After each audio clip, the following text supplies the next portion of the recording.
Hello friends, आज के दिन को दुनिया में international day for human space flights के तौर पे मनाया जाता है और इसी स्पेशल डे पर खबर विभाग आपके लिए लेकर आया है कुछ special information regarding this day. तो क्या है इस डे में खास, क्या हुई थी चीजें और उनसे जुड़ी कुछ बातें जानने के लिए वीडियो में मेरे साथ अंत तक बने रहें। मेरा नाम है आशीष गुप्ता और आप देखना शुरू कर चुके हैं खबर विभाग। दुनिया भर में लगभग हर चीज से कोई ना कोई विवाद जुड़ा हुआ है, चांद से भी। जी हाँ, अंतरिक्ष यात्री नील आर्मस्ट्रॉन्ग चंद्रमा पर पहुंचने वाले पहले इंसान थे।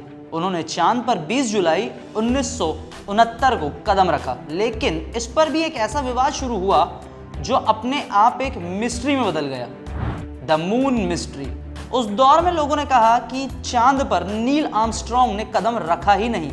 इस विवाद को जन्म देने वाले लोगों ने इसके पीछे अपने अपने तर्क दिए। चांद की जिस लैंडिंग का प्रसारण पहली बार जुलाई 1969 में लोगों ने देखा, उस फुटेज पर आज भी सवाल उठते रहते हैं। अमेरिकी स्पेस एजेंसी नासा ने अपनी रिपोर्ट में बताया कि अमेरिका में 5% लोग ऐसे भी हैं जो ये मानते ही नहीं कि चांद पर किसी इंसान के कदम पड़े भी हैं। कब और कैसे शुरू हुई थी अफवाहें? 1960 के दशक में अमेरिका का फोकस मून मिशन पर था, लेकिन तकनीकी कमी के कारण वो शुरुआती दौर में सफल नहीं हो पाया। यह बात लोगों को याद रह गई। 20 जुलाई 1969 को जब नील आर्मस्ट्रॉन्ग ने चांद पर कदम रखा तो कई लोगों ने विश्वास ही नहीं किया। लोगों का कहना था सोवियत संघ से पिछड़ने के कारण अमेरिकी स्पेस एजेंसी नासा ने चांद तक पहुंचने की झूठी अफवाह फैलाई है। वह झूठ बोलकर अपनी छवि को खराब होने से बचाना चाहता है।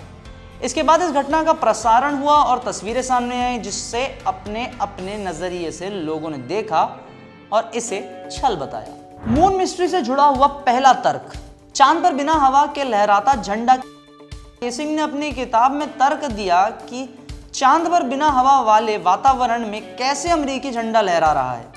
इसके अलावा इस तस्वीर में कोई तारा भी नहीं दिख रहा। इस पर अमेरिकी खगोल शास्त्री ने अपना पक्ष रखा। उन्होंने कहा इस झंडे को जमाने में बल का प्रयोग किया गया है, इसलिए उसमें सिलवटें नजर आ रही हैं। झंडे का आकार ऐसा इसलिए लग रहा है क्योंकि चंद्रमा पर धरती की तुलना में 6 गुना कम गुरुत्वाकर्षण है। दूसरा तर्क, यह कैसा आकाश है जहां तारे ही नहीं हैं। इंसान के मून पर उतरने की बात का मजाक बनाने वाले लोगों ने कहा कि यह कैसा आसमान है जहां तारे ही नहीं नजर आ रहे हैं। जो तस्वीर नासा ने दिखाई है उसमें अंधेरा और उजाला है।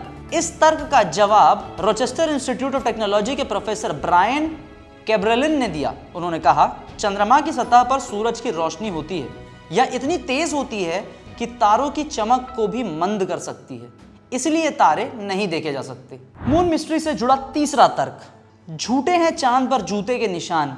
इतना ही नहीं, चांद की सामने आई तस्वीरों में दिखे जूतों के निशान तक को झूठा बताया गया है। कहा गया कि चांद पर नमी नहीं है, इसलिए वहां पर जूतों के निशान भला कैसे पड़ सकते हैं। यह भी बताया गया है कि तस्वीर में अंतरिक्ष यात्री की परछाई दिख रही है, तो फिर झंडे की परछाई क्यों नहीं दिख रही। इस तर्क का जवाब एरिजोना स्टेट यूनिवर्सिटी के प्रोफेसर मार्क रॉबिन्सन ने दिया। उन्होंने कहा चांद पर मिट्टी की चट्टान और धूल की परत जमी हुई है, अगर यहां पर कदम रखे जाएं तो आसानी से ये संकुचित हो जाती है, इसीलिए पैरों के निशान देखे जा सकते हैं। तो ये थी हमारी रिपोर्ट मून लैंडिंग के ऊपर international day of human space flight के स्पेशल ओकेजन पर।